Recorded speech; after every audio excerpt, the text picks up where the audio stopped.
akkam jirtu nagaa keessanii ani nagaa kooti baay'ee waaqayyo nagalatu isinis baga nagaa taatanii yeroo jalqabaatii fi gara YouTube channelii kooti kana kan dhuftanii ani Fitsumin jedhama baga nagaadhaan dhuftanii isinii jedha warri duraan turtan immoo baga nagaadhaan deebitanii isinii jedha akkam nagaa keessanii haalli hundumtuu gaariidha ana bira waaqayyo nagalatu baay'ee nagaa kooti baay'ee fayyaa kooti arra sagantaa tokkooni qabadhee dhiyaadhee sagantaanani qabadhee dhiyaadhee kuni akkaataatti waa'ee rifeensa keenyaa fi waa'ee fuula keenyaa irratti baay'inaan kan inni hojjedhu waa'ee rifeensa keenyaa akkamittiin rifeensa keenya kunuunsan nasee nurratti viidiyoo baay'ee hojjedheera arrammoo video tokkoni qabadhee dhufee innis waa'ee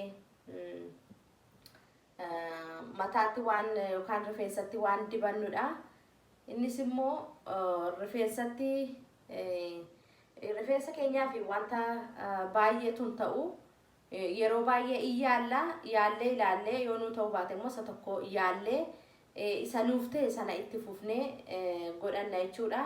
Kanaafi wantoota uumamarraa ta'anii yeroo duraa avokaadoo fi muuzii fa'irraa wanta hojjetame isinitti agarsiiseen ture darbees immoo viidiyoo kan biraa waa'ee dhadhaan akkamitti mana keenya keessatti keessumaa biyya ormaa keessa warri jirru akkamitti qopheeffannee mana keenyatti dibachuu akka dandeenyu dubbadheen ture jechuudha. Qopheesseenis immoo ture viidiyoo isaa galtanii ilaaluu dandeessu jechuudha. Har'ammoo kanadha kan hin qabadhee dhufe yeroo mataa keenya miiccachuuf jennu galgala amma nu biraati galgala kana yeroo dibadheen bula akkaataan itti qopheeffadhee dibadhee bulu isinitti agarsiisuuf hin jedhee kuni baay'ee gaariidha. Vitamin A B12 of keessaa qaba baay'ee gaariidha jechuudha rifeensa keenyaa fi kuni oliveeraa jedhama. Kun oliveeraa jedhama akka kondiishinarittis nu gargaara kanaafi mee oliveeraa kana akkaataa itti fayyadamnu ilaalla walii wajjiniin. Dura oliveeraa kana nan kutaa jechuudha.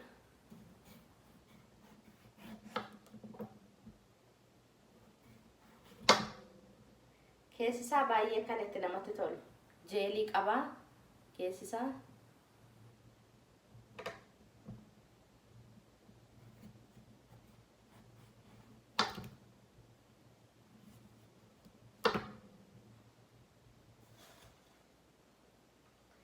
Isa kana ergani godhadhe booddee kuno akkasittiin gonni isaati yookaan bukkee isaa kana nan kutaa jechuudha.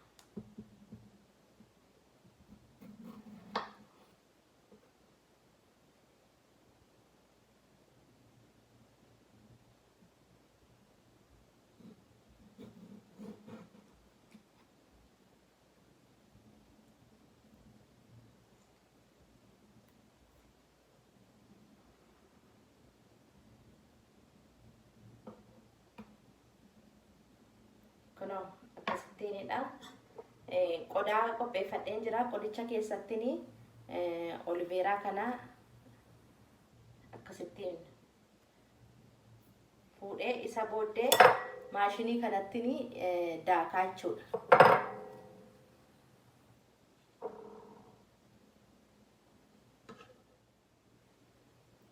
Isa booddee jechuudha oliveeraa anani qopheeffadhe kana kuno maashinii kanatti naqadhe jechuudha. Maashinii kana keessatti daaka jechuudha.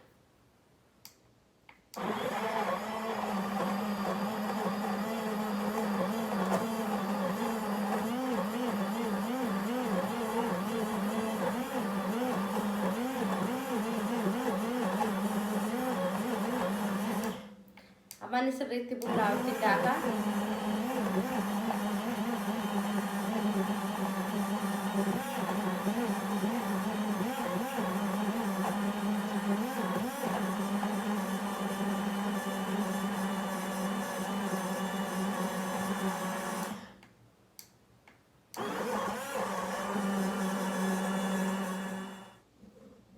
isa booddee akkasittiin erga daakanne booddee erganni sirriitti machaa'e booddee qodaatti naqannee itti dibannu qopheeffannaa jechuudha.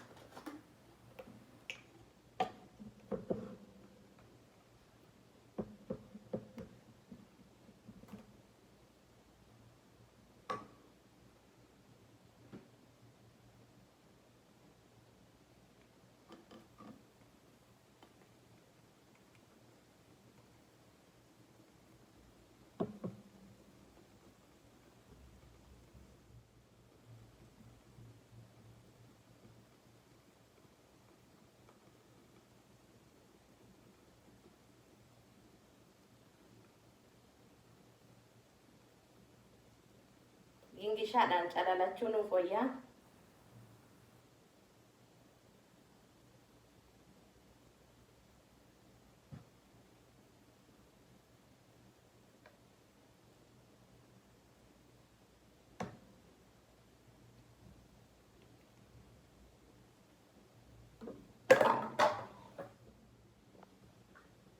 Akka kanatti erga kanatti naqannee booddee oliivaa oilii kanammoo mataa caccabee fi mataa guddisuufis kan gargaarudha.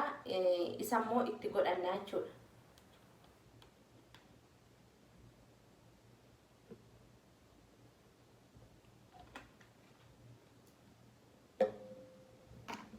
Isa erga itti godhannee booddee sirriitti urgufnee wal nyaachisna.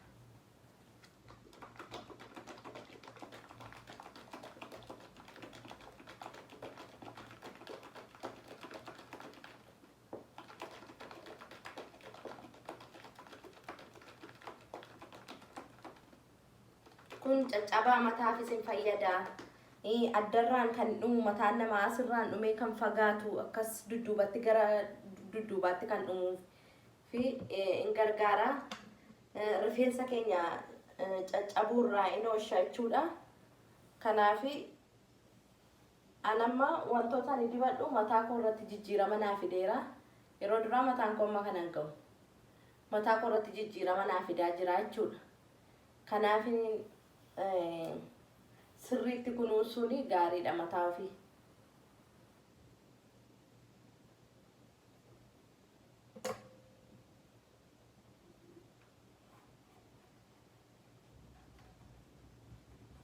Kun sirriitti keessa galee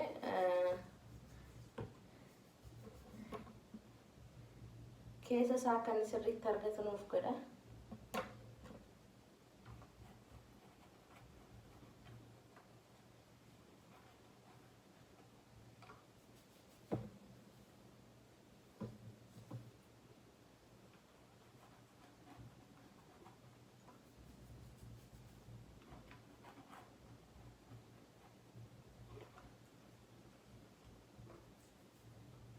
Yeroo borii mataa keenya miiccanna jennee sagantaa qabnu kana itti godhannee keessa bushinee ganama sakaanee keessaa miiccinaa jechuudha.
mataa namaa baay'ee nama lallaaffisa.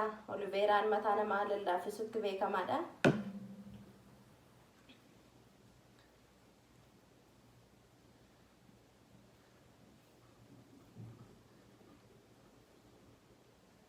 Mataa keenya isa caccabee nu deebisa.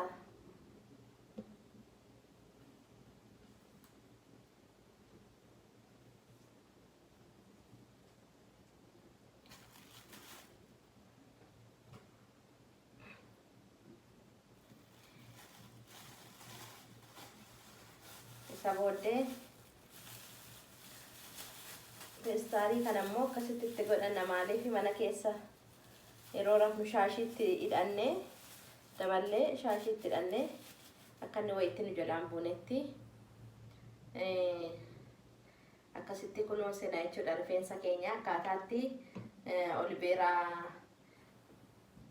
kana itti qopheeffannu mana keenya keessatti ittiin mataa keenya kunuunsannudha agarsiisuufi kanan dhufe jechuudha.